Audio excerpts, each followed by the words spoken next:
Welcome to another episode of Conversations We've Never Had. Today we want to think about responding to disclosures, which can often be the hardest part of a young person or adult's journey.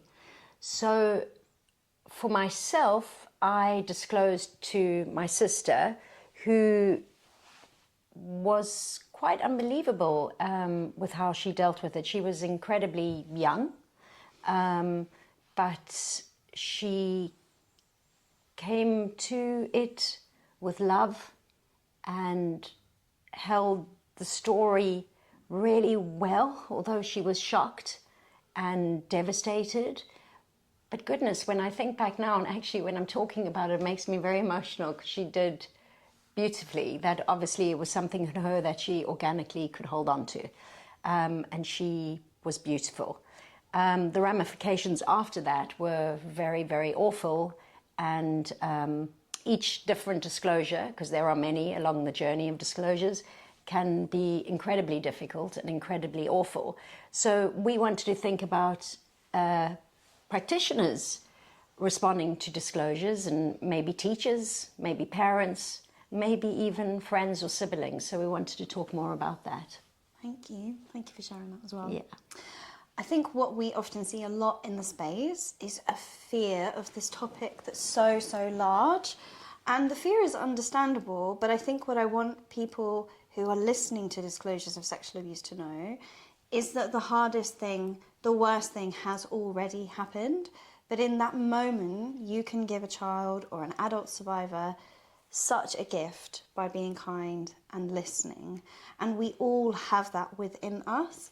Working in frontline services, and the way that services are structured is really interesting in the UK, because I suppose if you went to the GP or you went to social care or you reported to the police and you were a young person who had a mental health need, you might get referred to what's called CAMS, or statutory service.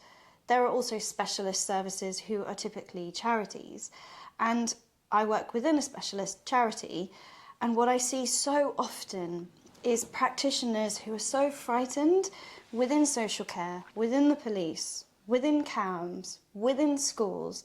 They are so frightened of saying something wrong, doing something wrong with the disclosure, not knowing where to refer on, that they will shut the conversation down and make a referral into the specialist service or charity who is considered to have the skill set to deal with it.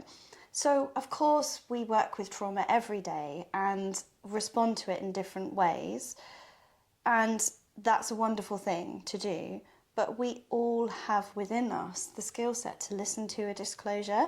So what is it that you think that we need to do to quieten down the fear and the worry, to enable a space anywhere in society where a child can make a safe disclosure? So I always say for myself, it's not the quantity of time that you have with a young person, it's the quality, it's what you give them in that moment.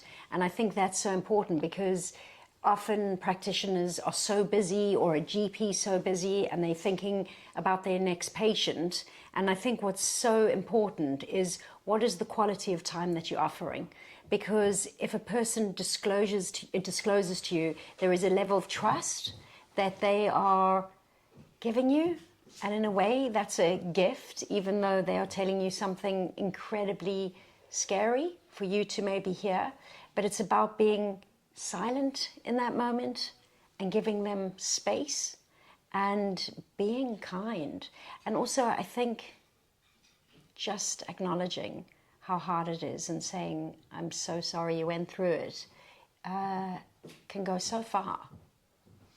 Yeah, and those are all skills that we currently have within each of us, that we just need to feel confident to use, because the truth is, if you look at the research statistics, the majority of children and young people who experience sexual abuse will never come forward.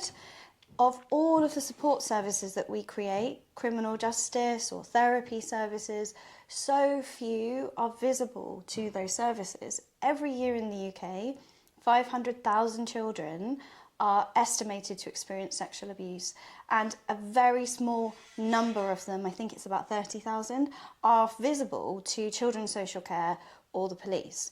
So that's a tiny, tiny proportion. And even when those cases are visible or they've been reported, the fear of working with sexual abuse is so visceral.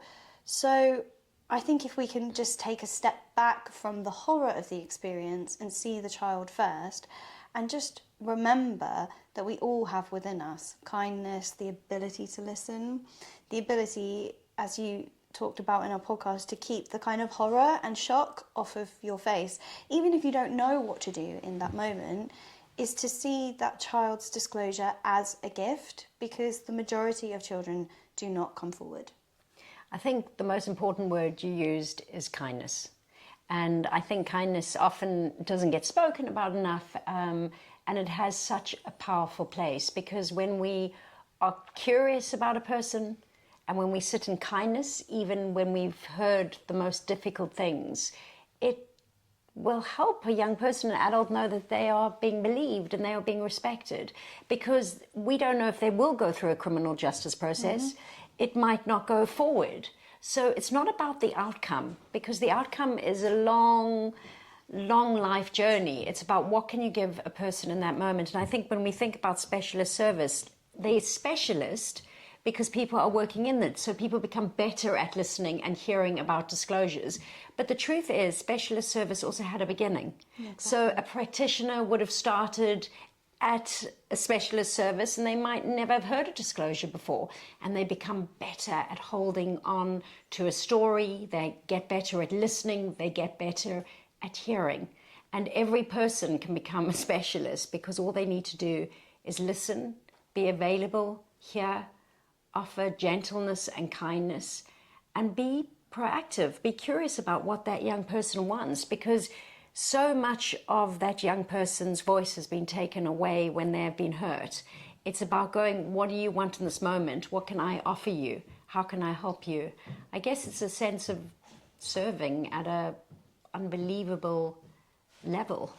I agree. And I think there's also something for those of us who are hearing those disclosures every day, who have the privilege of supporting young people and families in the space, is to take a moment to check the ingrained assumptions about those experiences that we have. So we talk quite a lot in the first episode of our podcast, which is called Junction, about the importance of not introducing hierarchies in pain. So often in the sector, a lot I see this very strange splitting of traumatic experiences, differences between domestic abuse, differences between contact or what's called non-contact forms of sexual abuse, differences between child sexual exploitation. But the truth is, trauma, every child's trauma is different, and it isn't up to us to decide how that trauma has impacted on that child. So we might see something on a referral form, we might hear a disclosure of something that in terms of the definition of sexual abuse maybe looks less complex. It might look like a single incident of what we would call non-contact abuse. And sometimes I see practitioners really minimising the extent to which that could have impacted on a child's life. And I think it's always with every young person to take a step back, no matter how many disclosures we see, no matter how many referral forms and how used to seeing the trauma we get. We have such a responsibility to see every child as unique, every trauma as having an ability to impact a child in a really unique way. And we need to tailor our support around that. We mustn't be having blanket referral categories where a child can or cannot access support according to the nature of the abuse they've experienced. And I see that quite a lot within the specialist sector, and it's not okay.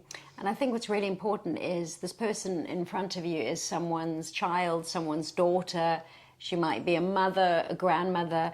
And I think the best way to think about it is, what would you want a person that you loved to have when they told someone something incredibly difficult?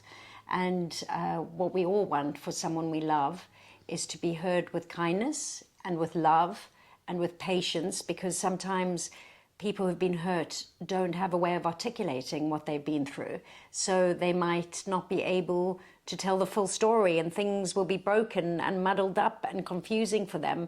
And it's about being able to sit in the confusion of their story and not rushing it so you can get the details. It's about being in the moment. And I think that is so important. And as we said, everyone has it inside of them. And again, it's about society, is how do we get society to be more comfortable, that children can speak up sooner so they don't have to carry difficult secrets. Because I guess there are so many, like you said, 500,000 children each year living with this. It's for us to try and be open so people can step forward and not be afraid.